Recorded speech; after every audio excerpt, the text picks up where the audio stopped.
Bom dia, bom dia, bom dia. Vamos agradecer a Deus por mais um dia de vida. Eu sou Evandro Barbosa com mais uma mensagem de fé para vocês. Um excelente dia para todos e louvado seja o nosso Senhor Jesus Cristo. Louvado seja o nosso Senhor Jesus Cristo.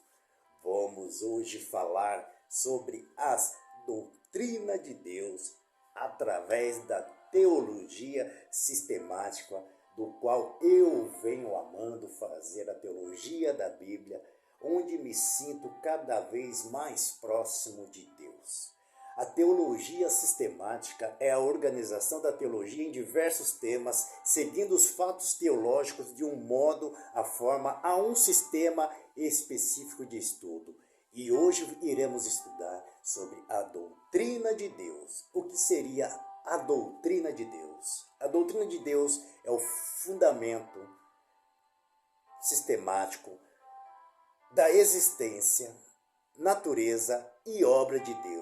A doutrina de Deus é um fundamento metafísico que está além da física. Ela é a premissa de todas as outras disciplinas que são dependentes dessa. A existência de Deus é o fundamento de toda a religião. Deus existe e ele se revelou em sua palavra.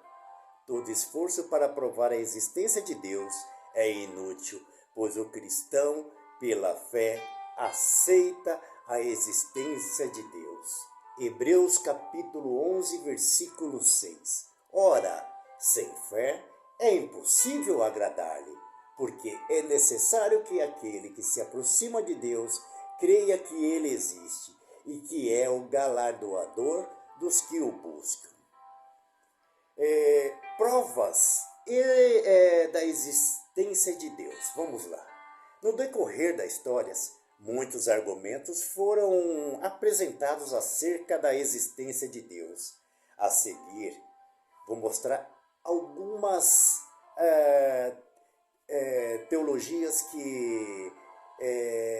ou provas racionais para que podemos entender melhor. Provas ontológicas. É aquela argumento que significa defender a ideia da existência de Deus baseada na existência de um ser perfeito que, portanto, deve existir. Provas cosmológicas. É um argumento que atribui a existência do universo a um ser criador pessoal, ou seja, Deus, de todo o universo. Se o universo começou a existir, então ele deve ter tido uma causa para sua existência. Provas teleológicas. O vocábulo teleologia vem de telos, que significa objetivo ou propósito.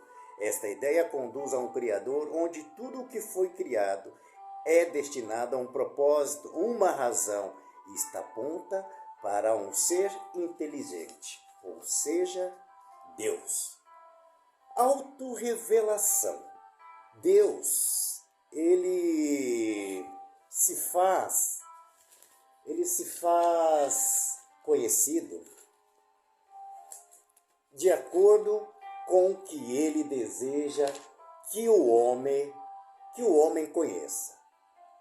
Este conhecimento se dá somente através da autorrevelação. Vamos ver o que diz em Romanos capítulo 1, versículo 19. Porquanto o que Deus se pode conhecer, neles se manifesta, porque Deus lhe manifestou. A revelação de Deus. Revelar significa tirar o véu, remover o que estava encoberto. Deus tem se revelado em sua própria existência a todas as suas criaturas. Paulo nos diz que mesmo os gentios descrentes tinham conhecimento de Deus, mas não o honrava como Deus, nem lhe eram gratos. Romanos capítulo 1, versículo 21. Porquanto, tendo conhecido a Deus, não o glorificaram como Deus, nem lhe deram graças, antes em seus discursos se desvaneceram, e o seu coração insensato se obscureceu. Destacamos aqui duas revelações. A revelação geral. Vamos aqui. A revelação geral foi sua maneira muito sábia de revelar-se através da obra da criação. Vamos ver o que diz aqui em Atos, capítulo 14. Atos 14. Deixa eu achar aqui na Bíblia, que eu não deixei preparado. Atos 14, versículo 17.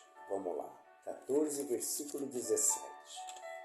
14 e 17. E contudo não se deixou a si mesmo sem testemunho, beneficiando-se vós lá do céu, dando vós chuvas e tempos frutíferos, enchendo de mantimento e de alegria os vossos corações.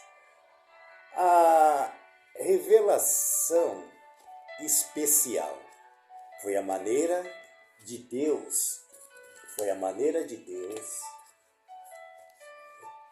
se revelar, foi a maneira de Deus se revelar na pessoa de seu Filho amado Jesus Cristo, não sendo a revelação geral suficiente para salvar um homem em função da queda. Deus se revelou diretamente à igreja.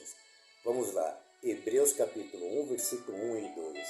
Havendo Deus antigamente falado muitas vezes e de muitas maneiras aos pais pelos profetas, a nós falou-nos nestes últimos dias pelo Filho, a quem constituiu herdeiro de tudo, por quem fez também o mundo. Revelações de nomes, dos nomes de Deus. É preciso destacar que o propósito fundamental das Escrituras, ou seja, da Palavra de Deus, é revelar Deus ao ser humano. Portanto, os nomes de Deus na Bíblia têm a finalidade de revelar-nos o caráter e os atributos do próprio Deus. Cada nome divino revela-nos como Deus deseja ser conhecido por nós. El Shaddai é o terceiro nome pelo qual Deus é revelado na Bíblia. A palavra El indica força, poder e onipotência. A palavra Shaddai significa aquele que tem peito. Em outras palavras, aquele que nutre, supre e satisfaz. Unindo o significado das duas palavras que compõem este nome, obtém-se o poderoso que nutre, supre e satisfaz. Gênesis capítulo 17, versículo 1. El Elyon, Deus Altíssimo. Quando esse nome aparece nas Escrituras, nos mostra sua relação com toda a criação. Indica que Deus está acima de tudo que foi criado. Salmos 78, versos 35. Salmos 78, versos 35. Vamos lá. E lembravam-se de Deus, de que Deus era a sua rocha e o Deus Altíssimo, o seu Redentor. Adonai, Senhor, Mestre, é uma palavra hebraica que se refere ao Criador. Adonai significa basicamente meu Senhor. É a palavra mais usada em substituição do nome de Deus. Salmos capítulo 7, versos 18. Vamos lá, Salmo 7, versos 18. Cadê você, meu querido? É Samuel. É Salmos mesmo. Então está lá em Salmos capítulo... É Samuel, poxa. Samuel, capítulo 7, versículo 18. E assim, há outros nomes onde Deus se revela.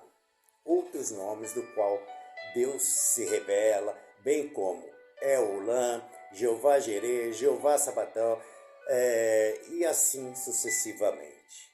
Os atributos de Deus. Salmo 78, versículo 4. Vamos lá. Vamos juntos aqui fazer essa viagem, essa cronologia aqui. 78 versos 4. Vamos lá. 78 versos 4. Não o encobriremos aos seus filhos, mostrando à geração futura os louvores do Senhor, assim como a sua força e as maravilhas que fez. Atributos de Deus. Atributos são o quê? As qualidades, características pessoais de Deus. Atributos incomunicáveis. São aquelas qualidades que só pertencem a Deus e mais ninguém. Portanto, não pode ser atribuído aos seres criados. Onipotência. A onipotência de Deus revela que Ele é todo-poderoso. Gênesis capítulo 17, versículo 1. Podemos ver isso também em Gênesis capítulo 18, versículo 4. Acaso para Deus há coisa demasiadamente difícil? Declaração feita depois de Deus ter prometido a Abraão e Sara um filho em idade avançada. Onipotência revela o seu poder absoluto. Ele pode fazer qualquer coisa compatível com a sua natureza. Meus amados, eu vou ficar por aqui para que o vídeo não fique tão extenso assim. Amanhã soltarei outro vídeo a partir da onipresença de Deus dentro dos atributos incomunicáveis de Deus, nas autorrevelação de Deus. Fiquem ligados, acompanhem mais essa série sobre a autorrevelação de Deus. Deus os abençoe.